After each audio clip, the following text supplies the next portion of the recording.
He said it while standing in the doorway, one hand already on a trash bag. Not angry, not loud, just fast. We need her things gone. Today. The word today did the work. It shut down the space for questions. It turned rooms into tasks. I stood at the sink with a cup I hadn't finished. The house still smelled like last night's dinner. Nothing looked broken yet. He kept talking, listing reasons that sounded organized enough to borrow authority. The room felt smaller anyway. I nodded once. That was all it took for him to move. He went straight to her room, not hesitating, not checking with me. He knew where everything was. Drawers opened, closets shifted. The sound wasn't violent. It was efficient.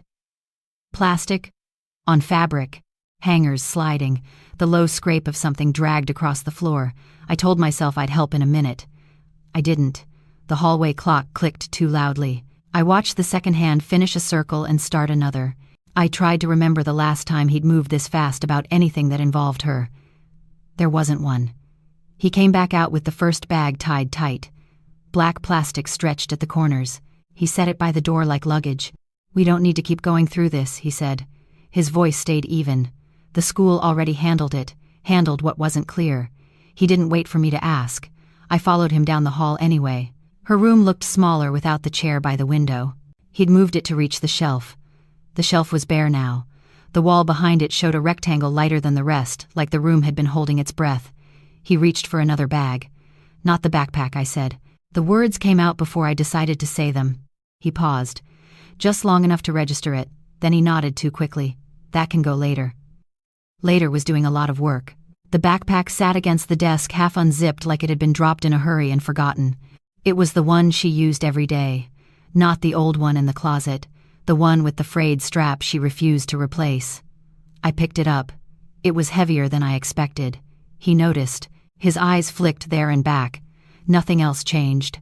"I'll take it out to the car," he said, lifting another bag. "We should get this done before the neighbors start asking." Asking what he didn't say. The door closed behind him. The house settled into a quiet that felt staged. I stood in her room with the backpack in my hands and no instructions. I told myself I wasn't looking for anything. I just needed to empty it, make it lighter, make it easier to throw away. The zipper caught at the corner. I pulled again. Inside were the usual things shifted from use. A notebook bent at one edge, a pen without a cap, a sweatshirt folded too tight to be comfortable. Underneath something stiff. I slid it out and froze. It wasn't supposed to be there. Not according to anything he'd said. Not according to the version of events that made the rush make sense. I sat on the bed. The mattress dipped the way it always had. The room didn't react. I checked the date first. Then the header. Then the small, printed line at the bottom I'd learned to look for back when permission slips mattered. The timeline didn't line up. It didn't almost line up. It contradicted what he'd told me that morning, and the night before, and the first time he'd said the word handled, like it closed a door. I put the paper back and zipped the backpack halfway, then stopped. My hands were shaking enough that I had to press them flat against my legs. The front door opened, bags shifted, his footsteps crossed the entryway. "Almost done," he called. I didn't answer. By the time he came back inside, I knew one of us was lying. He stood in the doorway again, empty-handed this time. He looked past me at the room, at the backpack. His jaw tightened, just a fraction. "We don't need to keep anything from that day," he said. "It's better this way." He reached for the bag. I pulled it back. Not hard, just enough. "What day?" I asked. He didn't answer right away. His eyes went to the desk, the shelf, anywhere but me. "It's over," he said finally. "The administration said so." Administration. Not the word he'd used before. I didn't raise my voice. I didn't accuse him. I just stepped past him into the hallway, the backpack pressed to my side like something fragile. "I'm going to look through this," I said. "Then we can talk." He followed me as far as the kitchen. Stopped there. The line felt deliberate. "There's nothing in it that helps," he said. "You'll just make it worse." I set the backpack on the table. The zipper was still half closed. The paper inside pressed against the fabric, its outline visible if you knew where to look. The clock clicked again. Same sound, different weight. Outside a car passed. Normal, everything still normal. I didn't open the bag yet. I watched his face instead. The way he measured his next words, the way he kept his hands visible. "We agreed," he said. "We agreed to move on. We hadn't. Not like this. I reached for the zipper. What was inside meant someone had already decided the story for us. The backpack stayed on the table while the rest of the house changed around it. He washed his hands at the sink, took longer than usual, dried them carefully, like there was a process to follow. When he turned back, his eyes went to the window first, then the door, then finally to me. "You want coffee?" he asked. It was early for pretending. "I'm fine," I said. I hadn't moved from the chair. The paper inside the bag pressed into my thoughts, even without being visible. He opened the cabinet anyway. The mug he chose was the chipped one we never threw away. Muscle memory. He poured water, waited, poured it out again because it wasn't hot enough. Each small decision felt deliberate, like he was buying time in coins. Outside, the trash truck moved down the street. It stopped 2 houses over. Mechanical arms lifted bags, dropped them, moved on. He watched through the window until it passed. "They'll be back next week," he said too casually. "If we miss today, we miss it." "For what?" I asked. He didn't answer. He added coffee grounds, smoothed them flat. I stood and opened the refrigerator. Nothing inside had changed, but I looked anyway. Milk, leftovers, a list on the door with her handwriting still at the bottom, a reminder she'd written for herself and never crossed off. I closed it again. The kitchen felt staged. Clean surfaces, normal light, no raised voices. If someone had walked in, it would have looked like a morning after any other. He slid the mug toward me. I didn't take it. "We need to be careful," he said. "About how we handle this." The word again. Handled. I pulled the backpack closer, resting my hand on it. The fabric was worn smooth where her fingers always grabbed it. He noticed that too. His mouth tightened. Careful about what I asked. He sighed as if tired, as if this was the part he'd hoped to skip. About who knows what. About timelines. About details that don't matter anymore. Details didn't matter, but the order of things did. The paper I'd seen had dates printed in a font meant to look neutral. Official, not emotional. It hadn't cared how it made me feel. I unzipped the backpack another inch. He reached out, then stopped himself, let his hand fall back to the counter. The restraint looked practiced. "Let me explain," he said. "Just let me finish first." I waited. He talked about meetings, about policies, about people who had jobs to do and rules they couldn't bend. He said names without context, like they were enough on their own. He said procedure like it absolved him of choices. I listened for something else. A correction, a hesitation, anything that suggested surprise. It didn't come. When he said the decision had already been made, I realized he wasn't talking about the school. I took the paper out of the backpack and laid it on the table between us, not toward him, toward the empty space. He didn't look down right away. "That shouldn't be there," he said. "It was in her bag," I said. "From last week." He exhaled through his nose. A small sound. "They gave us copies later. You know that." "This is dated before you said anything happened," I said. "I tapped the corner once. Before you told me they'd just found out." He finally looked. His eyes moved across the page faster than I could read it the first time. He swallowed. "That's not what it means," he said. "It means someone knew," I said. "And it wasn't me." He straightened the paper, aligning it with the edge of the table. The motion felt wrong, like correcting something that shouldn't be touched. "You don't understand how these things work," he said. "There are preliminary notes, internal records. They don't always." "Then why was it in her backpack?" I asked. Silence settled between us. Not the kind that drags, the kind that waits. Outside, a neighbor's car alarm chirped and stopped. A dog barked once and went quiet. Normal interruptions. No one paying attention to our kitchen. "She must have taken it by mistake," he said finally. "Kids do that." I didn't respond. I folded the paper once, then again, and slid it back into the backpack. I zipped it closed. He watched my hands the entire time.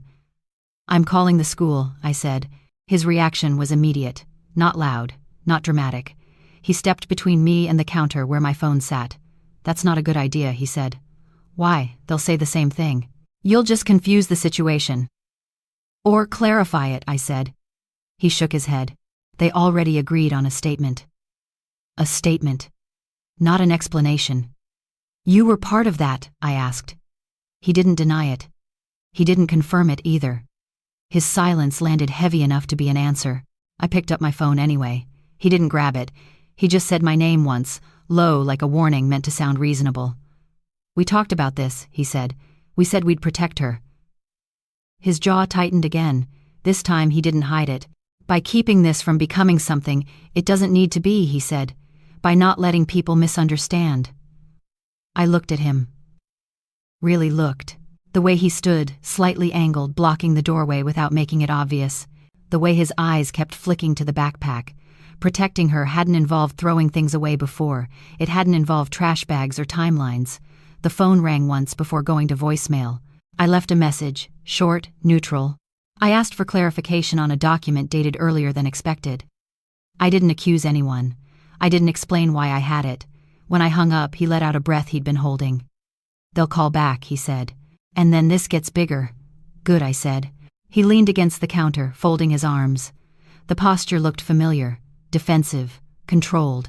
You don't know what you're inviting, he said. I picked up the backpack and slung it over my shoulder. The weight settled differently now that I knew what it carried.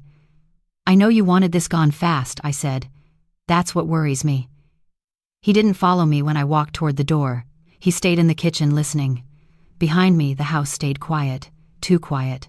Before the day was over, someone else would have to explain why this had already been decided. The school office smelled like disinfectant and printer toner. A neutral place built to erase urgency. I signed in at the desk with the pen they kept on a chain. My name went into a logbook with narrow lines and no margins. The receptionist didn't look up when she slid a clipboard toward me. Someone will be right with you, she said. I took a seat against the wall. The backpack rested at my feet upright, zipped ordinary. A poster across from me listed procedures in bullet points. Attendance, safety, reporting. Everything written as if order alone could prevent harm. My phone buzzed once.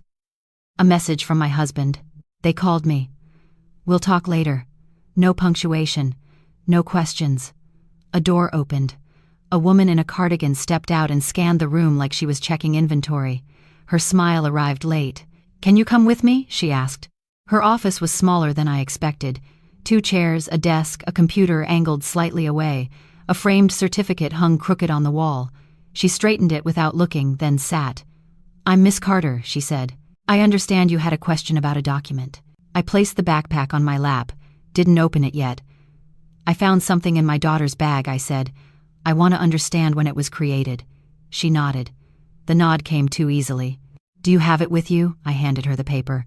She took it with both hands like it required care. Her eyes went straight to the date. She didn't need to read the rest. That's an internal form, she said. It shouldn't have been sent home. It wasn't, I said. It was in her backpack. Miss Carter adjusted her glasses. She swiveled the monitor a fraction farther away.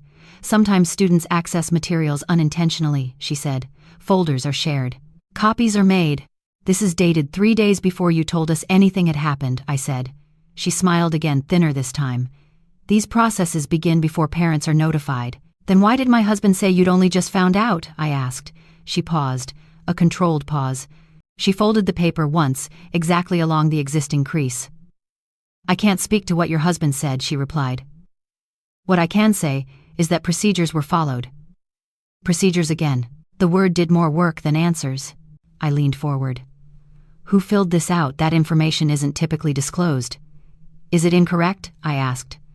She glanced at the door, then back to me. She didn't answer the question, and that was the first confirmation I needed. I'd like a copy of the report timeline, I said, including when staff were first notified. She shook her head slowly. Those records are not released without formal request. Then I'll make one, I said. Her fingers tightened on the paper. You're welcome to submit a request through the district office.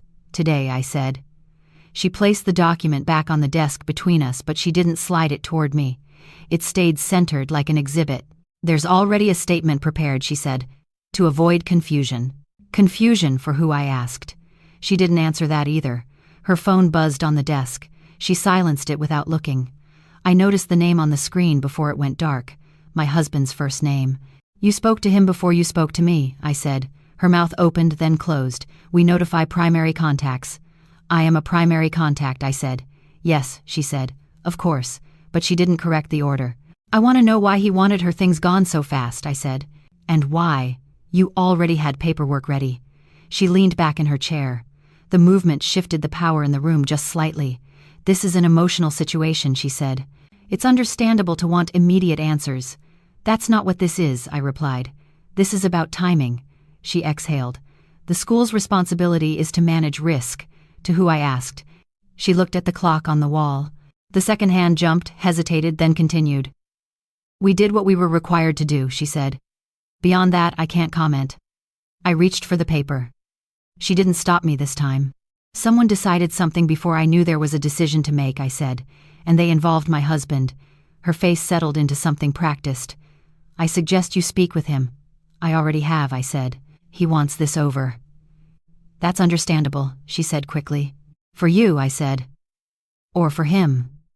The door opened without a knock. A man in a tie stood there holding a tablet. He didn't introduce himself. He didn't need to. We'll take it from here, he said to Miss Carter.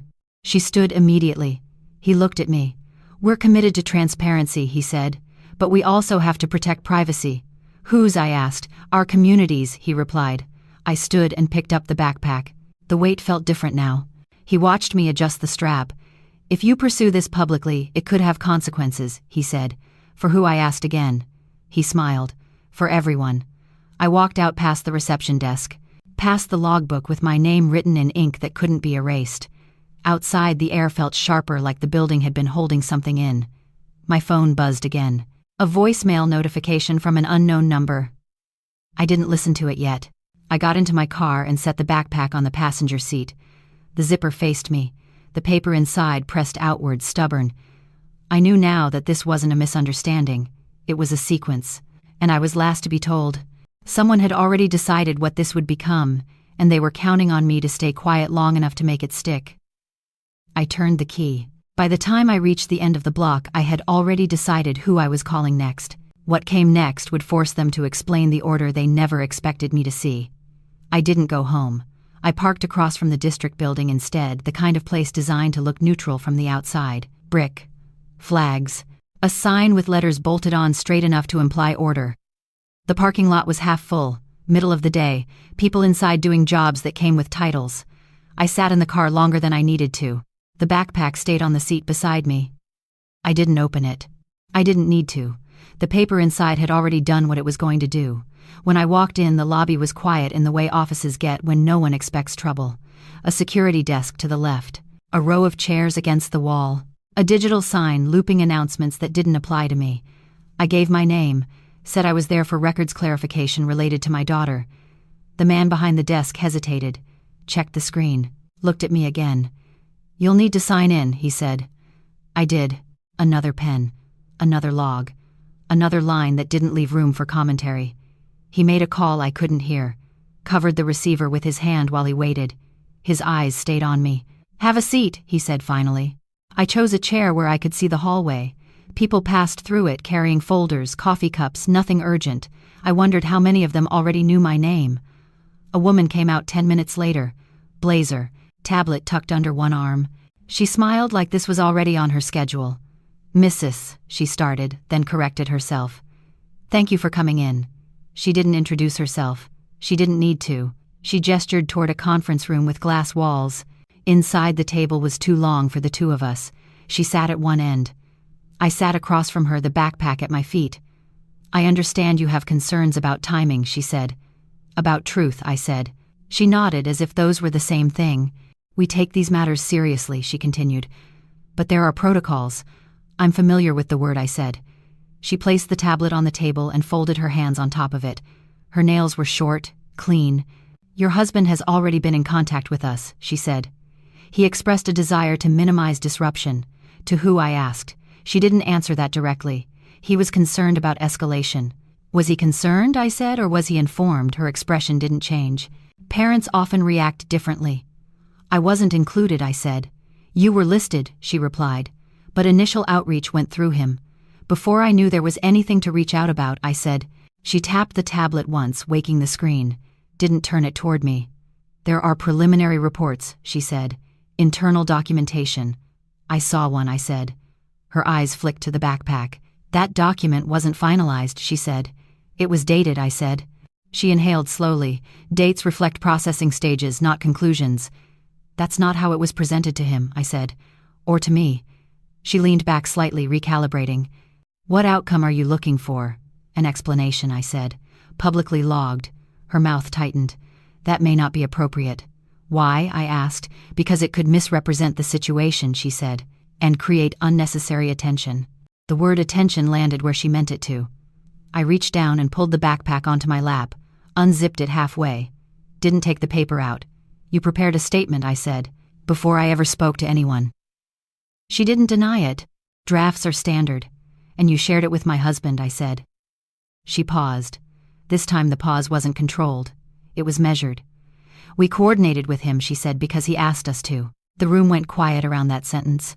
Even the hum of the lights felt louder. He asked you to leave me out, I said. He asked us to streamline communication, she replied. I nodded once. Streamline, erase friction, remove variables. I want a copy of the timeline, I said again. Including when staff were first notified and when parents were informed. That request needs to go through legal, she said. Then start it, I said. She exhaled. This could trigger a formal review. Good, I said. She looked at me for a long moment. The glass walls reflected us back, distorted just enough to make us look like part of the building. If this becomes public, she said carefully, there will be questions. About the family, about decisions made at home. I'm aware, I said. She glanced at the hallway, then back to me. Your husband was very clear about what he wanted. So am I said. She stood. I'll note your request. Today, I said. She nodded. Today. As I stood to leave, a man stepped into the room from the hallway. Different from the others. Older. Authority without needing to announce it. We should talk, he said. About what I asked. About expectations, he replied. I picked up the backpack and slid the strap over my shoulder. My expectation, I said, is that the order of events matches the paperwork. His eyes narrowed slightly. This doesn't have to get complicated. It already is, I said. I walked out through the lobby, past the security desk, past the digital sign looping announcements that still didn't apply to me. Outside, a group of parents stood near the entrance, waiting, talking quietly. Normal. One of them looked at the backpack, then at my face. Looked away. I understood then that whatever this was, it wasn't staying contained. Too many steps had already been taken, too many people involved. My phone buzzed as I reached the car. A message from my husband. You went to the district, I didn't answer. I sat behind the wheel and started the engine. The building reflected in the windshield, solid and calm. They had wanted this handled quietly. Internally, between signatures. That option was gone. Once the district logged my request, there was no way to keep this inside our house. The house looked different when I came back. Not damaged, not altered, just rearranged enough to notice. The trash bags were gone. The doorway was clear. Her room door stood open, the light off. Cleaned. He was at the table with his laptop open, a legal pad beside it, lines already filled. He looked up when he heard the door. You didn't answer me, he said. I was busy, I replied. With what? Finding out what you already knew. He closed the laptop without shutting it down. The screen went black anyway. I told you this would complicate things, he said. You coordinated with them, I said, before you told me anything. He stood, didn't raise his voice, didn't move closer. I was trying to protect us, he said, from who I asked. He rubbed his face with both hands. The motion dragged like he was tired of holding something in place. From attention, he said, from rumors, from the way people jump to conclusions. They already wrote a statement, I said. That's not prevention, that's control.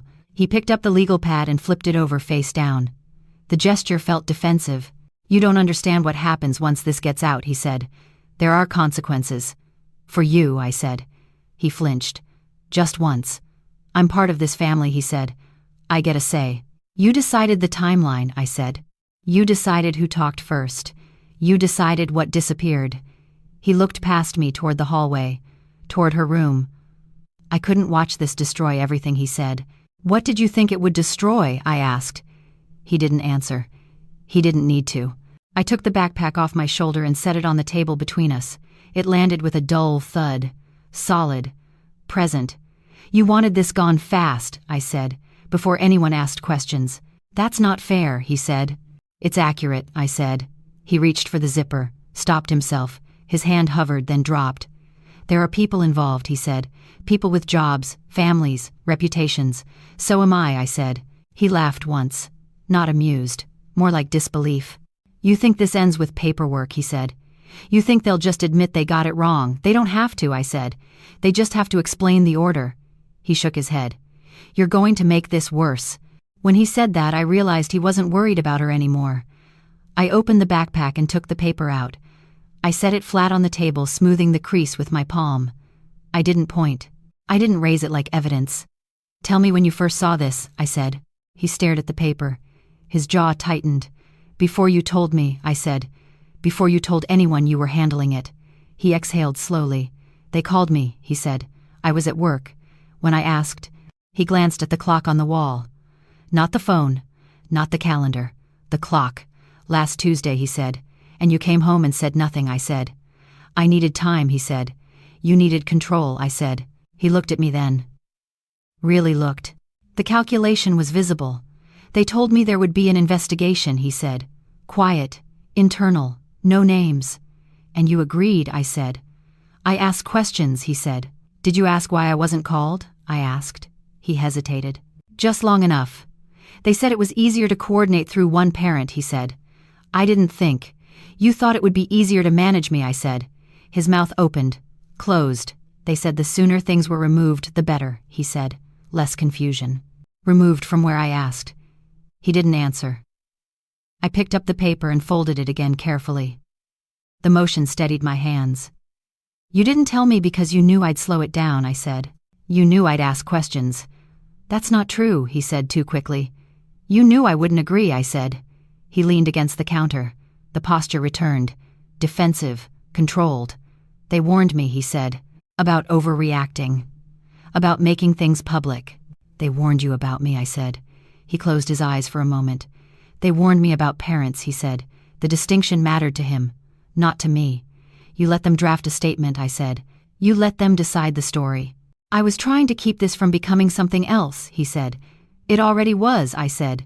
"You just picked a side." The silence that followed wasn't heavy. It was exposed. There was nowhere to set it down. My phone buzzed on the table. A number I didn't recognize.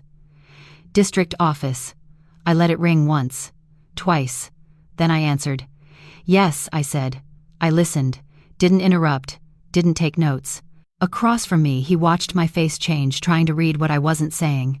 "They've opened a formal review," I said when the call ended. "They'll need statements. From both of us." His shoulders dropped, not in relief, in defeat. "They said that would happen," he said. "They said it might," I said. "You agreed anyway." He ran a hand through his hair. Left it there, gripping. "I was trying to do the right thing," he said. "For who?" I asked again. He didn't answer. I picked up the backpack and zipped it closed. The sound was final. "I'm not doing this quietly," I said. "Not anymore." He straightened.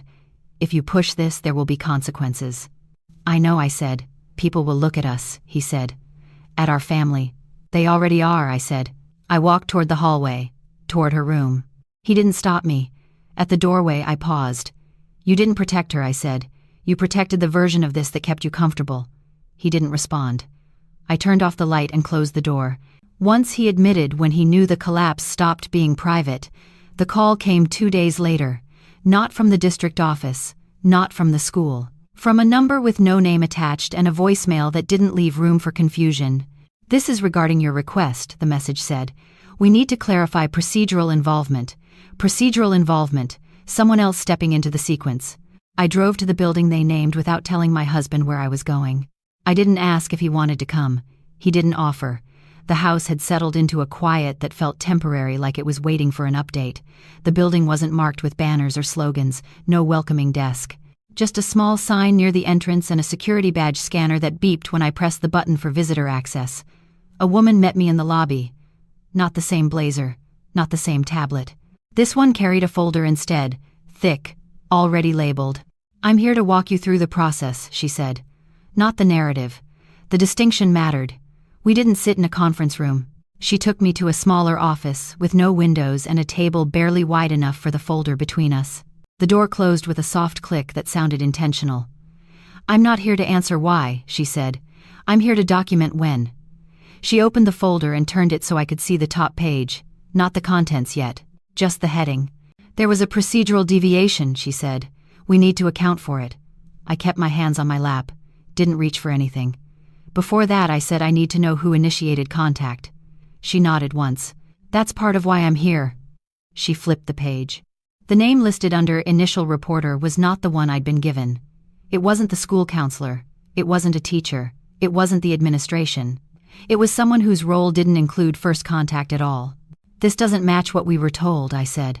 "No," she replied. "It doesn't." She turned another page. Dates, times, short entries written in the kind of language that avoids interpretation. Logged, noted, forwarded. Once that report was entered, she said the process began automatically. Before parents were notified, I said, "Yes," she said, "in this case." "In this case," I repeated. She didn't correct me. I pointed to a timestamp. "This is before my husband said anyone called him." She glanced at it. "Yes. So who contacted him?" I asked. She closed the folder halfway. Not defensive. Careful. "Someone outside the usual chain," she said. "That's what we're clarifying." I leaned back in the chair. The room felt smaller now that the shape of the problem was visible. "You're saying the process didn't just move fast," I said. "It moved sideways." She considered that. "That's one way to describe it." "And someone wanted things removed before the process could be questioned," I said. She didn't answer. She didn't need to. She slid a single page out of the folder and placed it on the table. It wasn't a report.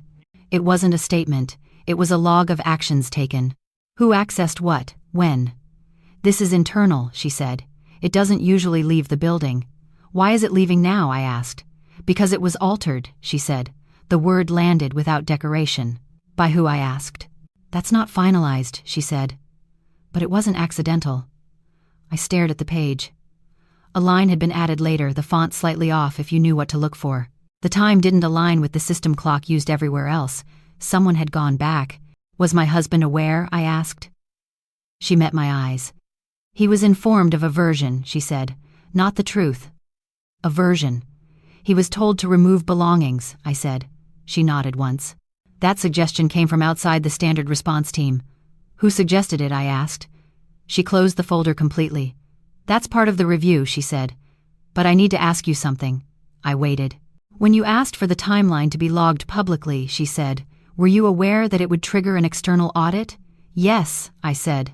"And you proceeded anyway," she said. "Yes," I said again. She studied me for a moment. "Not assessing credibility. Assessing resolve. Then you should know," she said, "that this won't stay contained to the district." "Good," I said. She stood and extended her hand. I shook it. Her grip was firm, professional. "We'll need statements," she said, "from both parents." "I'll provide one," I said. "And your husband?" she asked. "That depends on what version he wants to stand behind," I said. She nodded. "There will be a meeting," she said, "with witnesses present." "Who?" I asked. "People who logged actions," she said. "People who followed instructions." Instructions. Not policy. Not procedure. I walked out into the lobby with the folder copy she was allowed to give me tucked into my bag. Not the backpack. That stayed zipped untouched. Its presence felt symbolic now, but it still did its job. In the car, my phone buzzed. A text from my husband. They called me again. I didn't reply. I drove home slowly. The neighborhood looked the same. Lawns trimmed. Cars parked where they always were. Nothing visible from the outside. Inside, he was sitting at the table again. No laptop this time. Just his phone face down. "They're escalating," he said as soon as I walked in. "They're documenting," I replied. "They're asking about my involvement," he said. "They should," I said. He stood. "I did what they told me." "You did what was convenient," I said. "That's not fair," he said. "It's accurate," I said again. I took the folder copy out and set it on the table. He didn't touch it. "They altered a log," I said. "Someone outside the chain initiated contact. They suggested removing her things." He stared at the folder. "They told me it was standard," he said. "It wasn't," I said. He swallowed. "They said it would look better." "There it is," I said. He looked up. The calculation returned thinner now. "There's going to be a meeting," I said, "with witnesses." When he asked, "Soon," I said, "and it won't be private." He ran a hand through his hair and left it there, gripping. "This is getting out of control," he said. "It already was," I said. "You just didn't think it would reach daylight." I picked up the backpack and hung it on the chair. The strap fell the same way it always had. He watched it like it might move on its own. "They're not just reviewing the school," I said. "They're reviewing who coordinated with them." He didn't ask what that meant. He already knew. Outside, a car door slammed. A neighbor laughed. Normal sounds. The folder on the table felt heavier than the backpack ever had. This wasn't about misunderstanding anymore. It was about instruction and compliance. About who followed which version of the truth. The meeting would make that visible. Something else would come with it. I could feel the shift already. They had counted on silence and speed. Now they were facing witnesses. What I'd learned didn't just contradict their story. It exposed the mechanism behind it. Once the altered log was acknowledged, they couldn't claim this was procedural anymore. The meeting was scheduled for Thursday morning. That alone changed his posture. He stopped pacing, started organizing, printed emails, lined up dates, rehearsed phrases that sounded neutral enough to pass as cooperative. He wasn't denying anything anymore. He was narrowing it. They said, "This is just a clarification," he told me the night before. Not a hearing. They said witnesses would be present, I replied. That doesn't mean adversarial, he said. It means thorough. Thorough was doing a lot of work now. He spread papers across the dining table like he was setting boundaries with objects, school emails, district responses, notes he'd written to himself in the margins. He kept adjusting the order like sequence could soften outcome. "I'll explain my role," he said. "They already know I wasn't the source." "They know you weren't first," I said. "That's not the same thing." He didn't look up. "I followed guidance. You followed instruction," I said, "from someone outside the chain. They presented it as standard," he said. "They always do," I replied. He finally looked at me. "What do you want from this meeting, accuracy?" I said. He nodded slowly as if that was reasonable. "That's what I want too." I didn't argue the word too.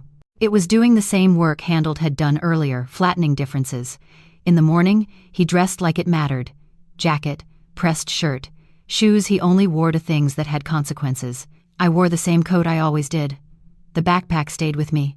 The building where the meeting was held didn't belong to the school or the district. It belonged to the process. Neutral, windowed, designed to look like no one owned the outcome. We checked in separately. The room had a long table and chairs set too far apart to feel cooperative. A recorder sat in the center already blinking. A nameplate faced each seat, printed and aligned. 2 people I didn't recognize entered first. Then one I did, the woman with the folder. She nodded once, professional. Not friendly. My husband straightened his papers. "This is an informational review," she began. "We're documenting sequence and decision points. Decision points, not mistakes." She went through the ground rules. No interruptions. Clarify when asked. Speak to your own actions only. When she finished, she turned to him. "Please describe when you were first contacted," she said. He did. Calm. Measured. "Tuesday afternoon. At work." He used the word unexpected twice. He emphasized concern, care, cooperation. "And who contacted you?" she asked. He named the school role he'd been told to name. The one that fit the story. She nodded. Wrote it down. Didn't correct him. I watched the recorder. The red light stayed steady. She turned to the next question. "What guidance were you given?" He hesitated. "Just enough." "They advised minimizing exposure," he said, "removing reminders." Reminders of what she asked. He glanced at me, then back at the table. "Of the incident." "Who advised this?" she asked. He named a department, not a person. She made a note, didn't challenge it. I felt the room settle into something familiar. The shape of control. The illusion that if you stayed within the right language, nothing would move. Then she asked the question that wasn't part of his preparation. "Were you informed that the action log had been altered prior to your involvement?" He blinked. "Once." "I wasn't aware of any alteration," he said. She nodded, but this time she didn't write. "Let's look at the timeline," she said. The screen at the far end of the room lit up. Dates, entries, access points. She didn't explain it. She didn't need to. "This entry," she said, pointing. "Who authorized it?" He leaned forward. "I don't recognize that." "Exactly," she said. She turned to me. "When did you first see documentation dated prior to notification?" "In my daughter's backpack," I said. Before anyone told me anything. The room shifted. Subtle. Chairs adjusted. Pens paused. She nodded. "That document predates the guidance you were given," she said, looking back at him. "Which means the sequence you described isn't complete." He swallowed. "I can only speak to what I was told." "And we're documenting that," she replied. Alongside what occurred. A man at the far end of the table cleared his throat. He hadn't spoken yet. His presence had been quiet, deliberate. "We need to address instruction origin," he said. "Not compliance alone." My husband stiffened. I followed advice, he said. I didn't invent it.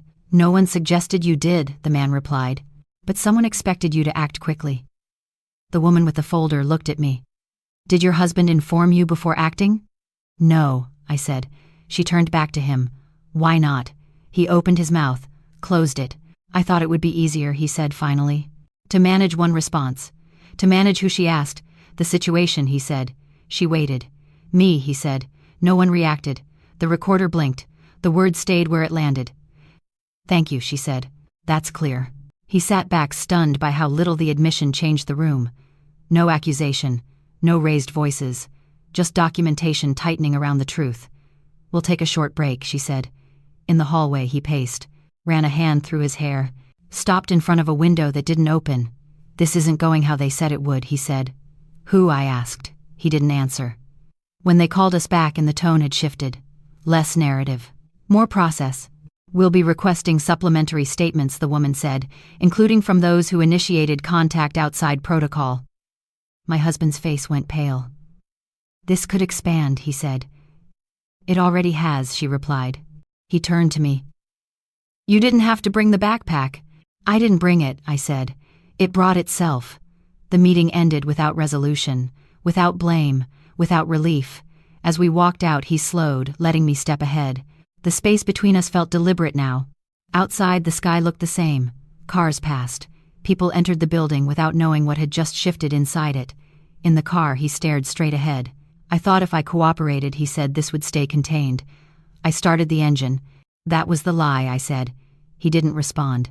The illusion of control had held just long enough to be useful, long enough to record everything that contradicted it.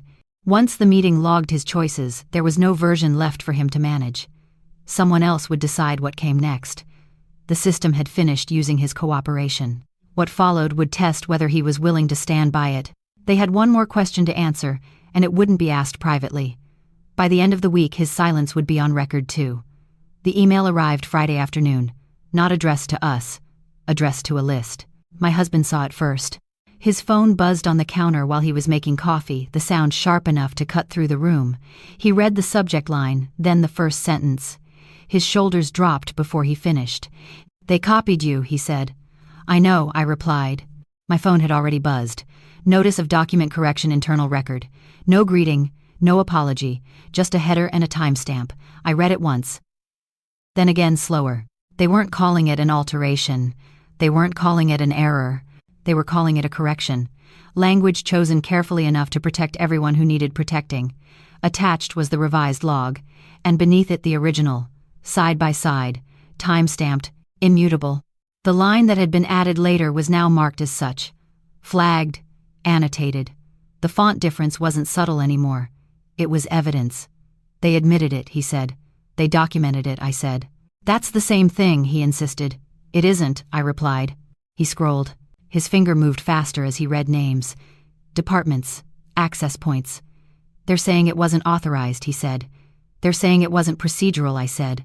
That matters. His phone buzzed again. Another message. Then another. They're asking for follow-up statements, he said. From me. They will, I said. He leaned against the counter.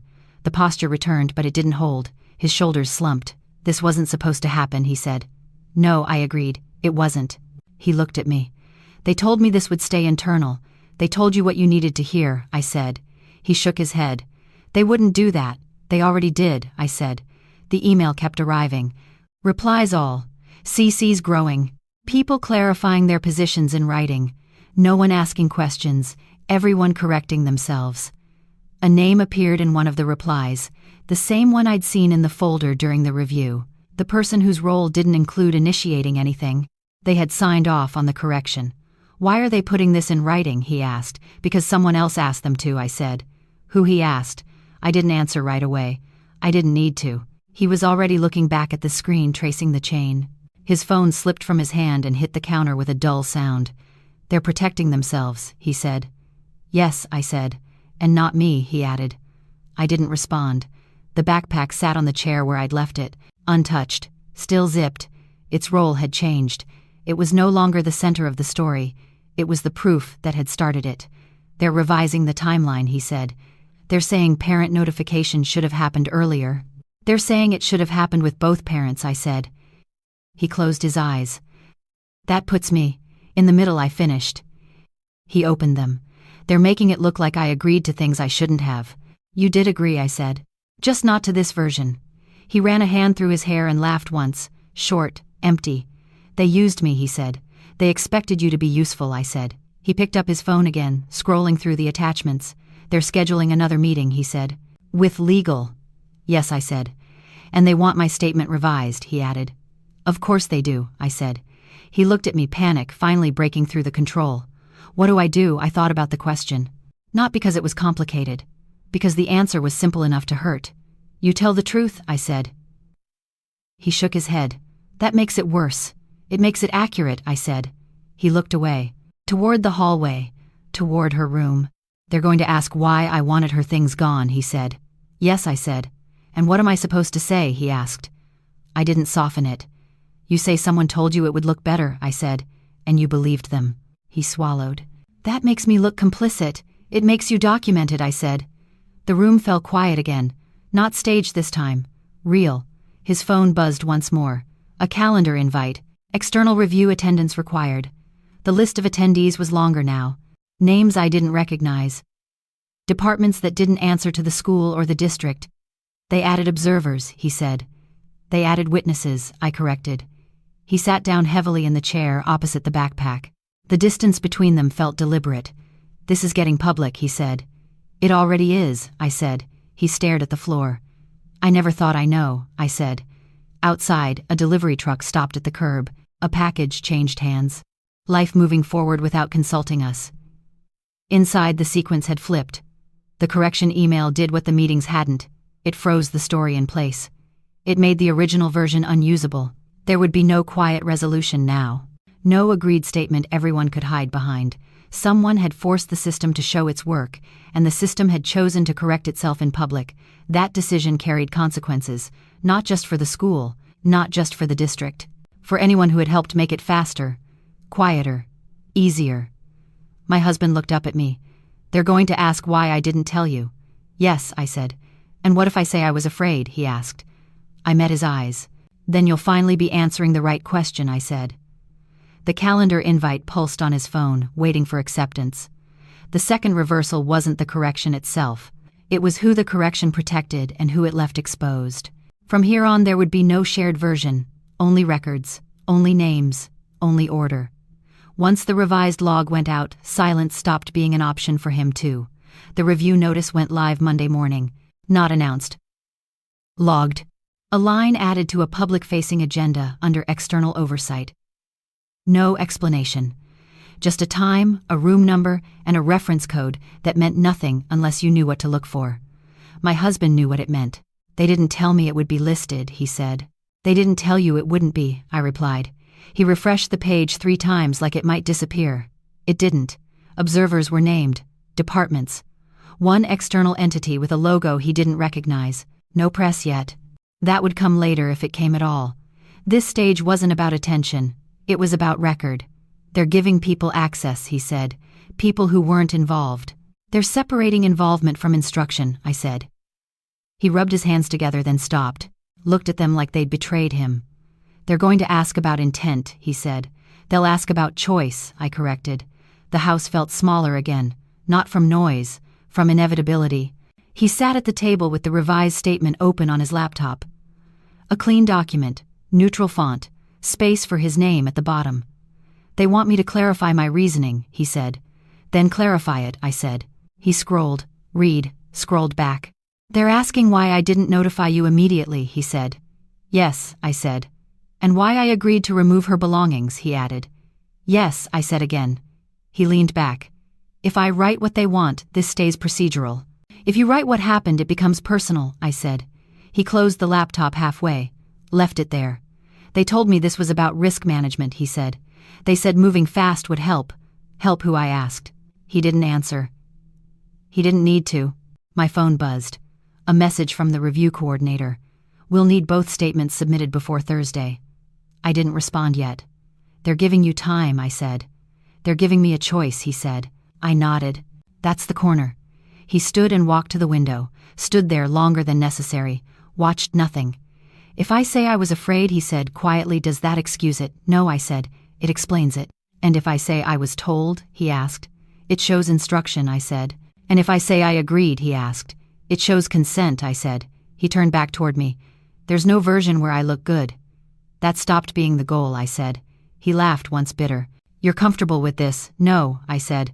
I'm clear. He went back to the table and opened the laptop fully. His fingers hovered over the keys, then pulled back. They said if I cooperate fully, this might not escalate, he said. They said that before, I replied. They said it again, he insisted. They needed you calm, I said. He stared at the screen.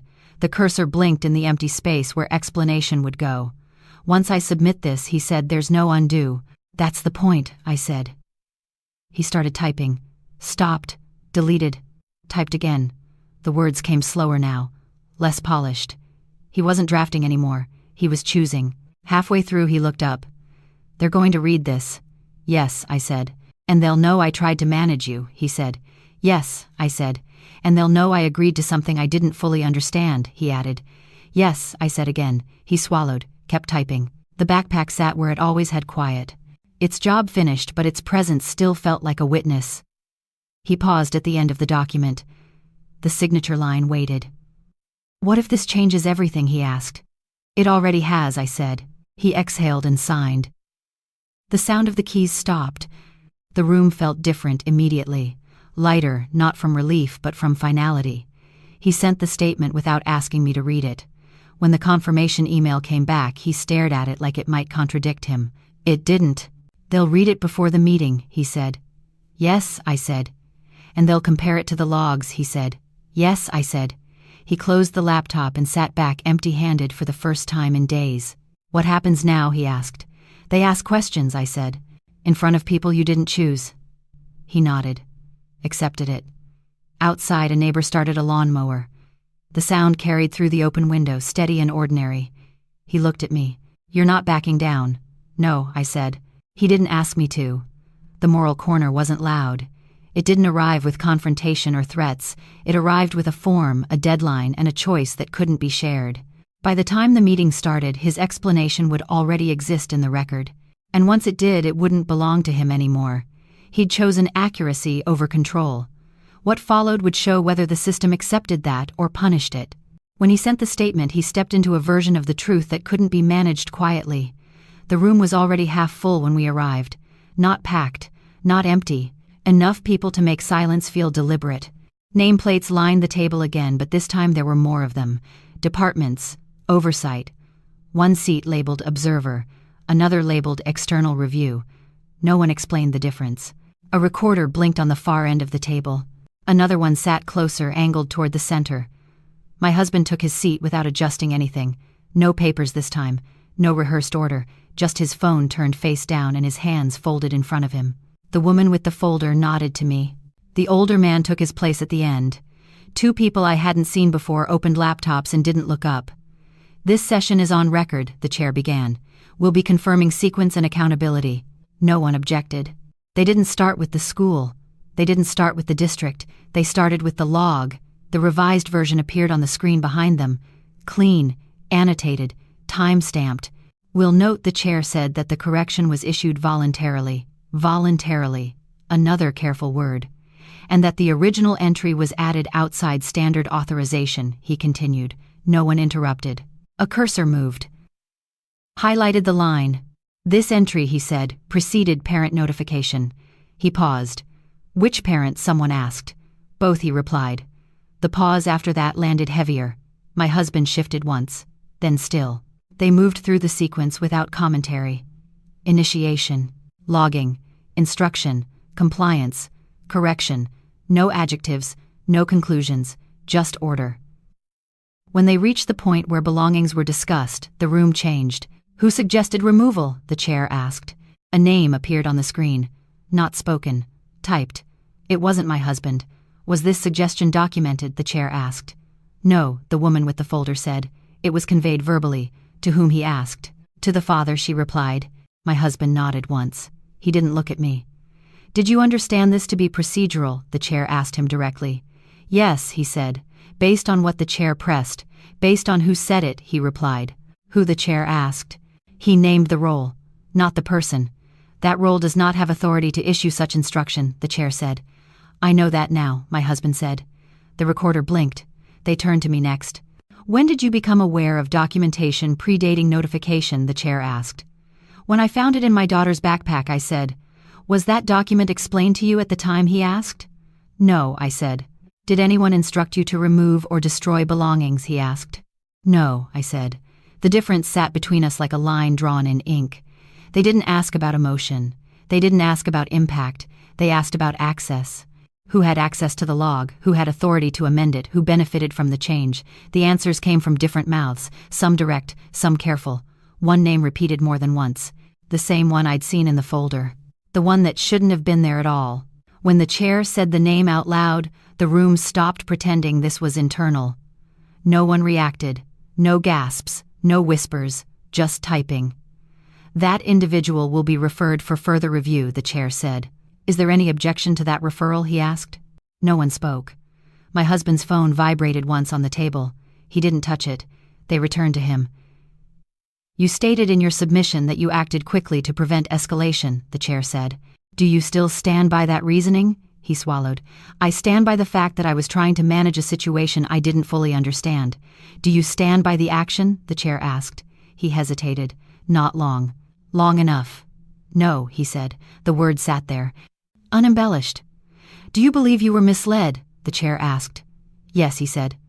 And do you accept responsibility for acting without informing the other parent? The chair continued. Yes, he said again. No one thanked him. No one praised him. They documented it. The observer cleared their throat. For the record, they said this establishes that instruction preceded disclosure and that compliance was voluntary. Voluntary. Another word, doing careful work. The chair nodded. And that the sequence presented initially was inaccurate. Inaccurate, not false. They closed their laptops one by one. We'll issue findings, the chair said, including corrective recommendations. And consequences, someone asked. That depends on scope, he replied. He looked at my husband. You'll be notified. Then he looked at me. So will you. The meeting ended without ceremony. Chairs scraped. Papers were gathered. Conversations started quietly at the edges of the room. My husband stayed seated until most people left. They said my name, he said finally. Yes, I said. They said it out loud, he repeated. Yes, I said again. He nodded, absorbing it. Outside, the hallway buzzed with movement. Someone laughed too loudly. A door closed hard enough to echo. As we walked toward the exit, a woman I didn't recognize fell into step beside me. You did the right thing, she said quietly. I didn't answer. At the door, my husband stopped. Is this going to be public, he asked. It's already on record, I said.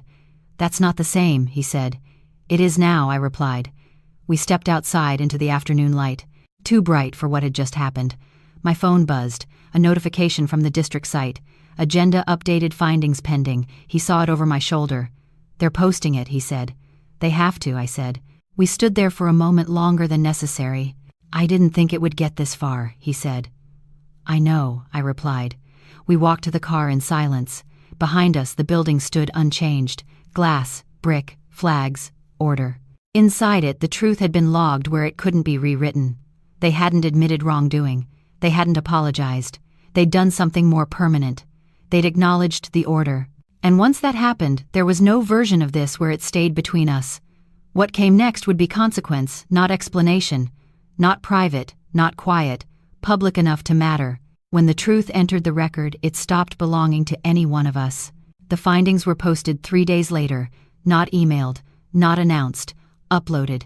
A PDF linked beneath the agenda item, timestamped and locked. No comments enabled, no explanation attached. My husband found it first again. This time he didn't speak right away. He read the first page standing at the counterphone in both hands like it might drop if he loosened his grip. They issued recommendations, he said finally. They always do, I replied. He scrolled. The language was careful, clinical, designed to hold weight without assigning emotion. Procedural deviation confirmed. Unauthorized instruction identified. Sequence inaccurately represented. Corrective action required.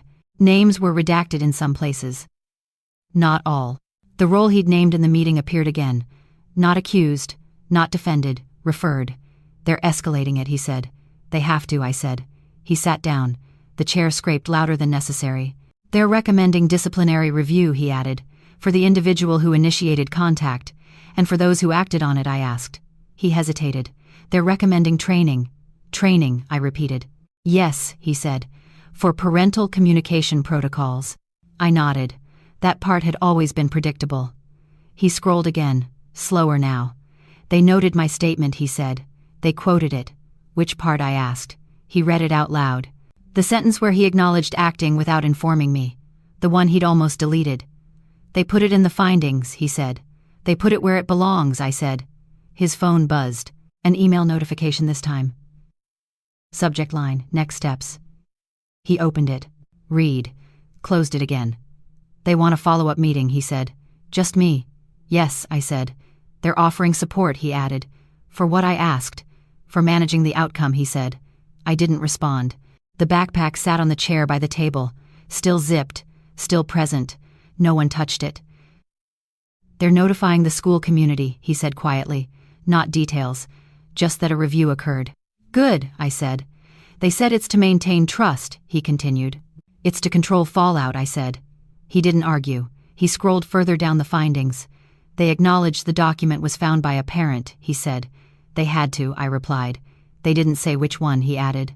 "That's fine," I said. "The consequence wasn't about credit. It was about record." He put the phone down and rubbed his hands together again. The habit hadn't left him. "They're not charging anyone," he said. "No," I said. "They're not admitting liability," he added.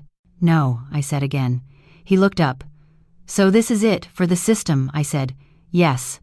"And for us?" he asked. I considered the question, not because I didn't know, because it deserved space.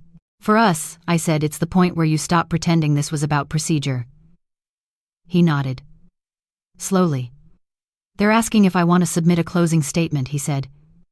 "Do you?" I asked. He thought about it. Shook his head. "No." "Good," I said. "They've documented enough," he said. "Yes," I replied. He leaned back in the chair and stared at the ceiling. The tension in his shoulders finally dropped, not from relief, but from exhaustion. "They used careful words," he said. "But they didn't protect everyone." "No," I said. "They protected the record." He closed his eyes. "They didn't protect me," he said. "No," I said. "That part mattered. Not as punishment, as consequence." Later that afternoon, a notice went out to parents. Brief, vague, official. "An external review has concluded. Procedural improvements will be implemented. No mention of timing, no mention of instruction, no mention of a backpack. It didn't need to. The work had already been done where it counted." My phone buzzed once. A message from an unknown number. "Thank you for not letting this disappear." I didn't reply. In the evening, my husband stood in her doorway for a long time. Didn't go in, just stood there. "They asked me to move her things because it would look better," he said quietly. I didn't ask what better meant.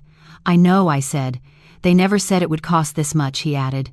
"They never do," I said. He nodded. Accepted it. The system had closed its loop. Not perfectly, not cleanly, but visibly. Someone had been referred. Someone had been corrected. Someone had been recorded choosing speed over transparency. And someone else had refused to let the order be rewritten. The payoff wasn't justice. It wasn't apology. It wasn't repair. It was consequence. Documented. Logged. Public enough to matter. By the end of the week, the story everyone agreed to had been replaced by one they couldn't revise. And the version that survived wasn't his. Once the findings were posted, the cost of his cooperation became permanent. The house didn't change when it was over. No boxes returned. No doors slammed. No announcements pinned to refrigerators. The silence stayed where it had learned to sit. My husband stopped checking his phone every few minutes. The emails slowed, then stopped. Whatever the system needed from him, it had taken. What remained wasn't procedural. "They closed my follow-up," he said one evening. "No further action required." "For them," I replied. He nodded. He'd learned the difference. The backpack moved back to her room. Not as a statement, as placement. It leaned against the desk the way it always had, the strap folded under itself. I didn't open it. I didn't need to. Its job had never been about contents alone. A week later, a thin envelope arrived from the district. No letterhead. Just a reference number and a receipt confirming records retention. The language was precise enough to feel final. Documents preserved per policy. Nothing about correction, nothing about instruction. Nothing about the order that mattered. I filed it anyway.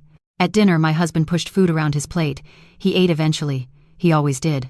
"They won't call again," he said. "I know," I said. He hesitated. Do you think they'll remember this? They've recorded it," I replied. "That's how they remember." He accepted that. He'd learned what records could do. On a Saturday morning, I found the trash bags he'd bought still folded under the sink, unused. I left them there. Objects didn't need to be punished for their timing. The clock in the hallway clicked through its circles. Same sound, lighter weight. Neighbors waved. School buses ran. A notice went up on the district site about updated protocols. No one connected it to us. They didn't need to. One afternoon, I ran into Miss Carter at the grocery store. She nodded, polite, careful. We didn't speak. The moment passed without friction. That was the difference now. The system had adjusted, not because it wanted to, but because it had been made to see its own order reflected back at it.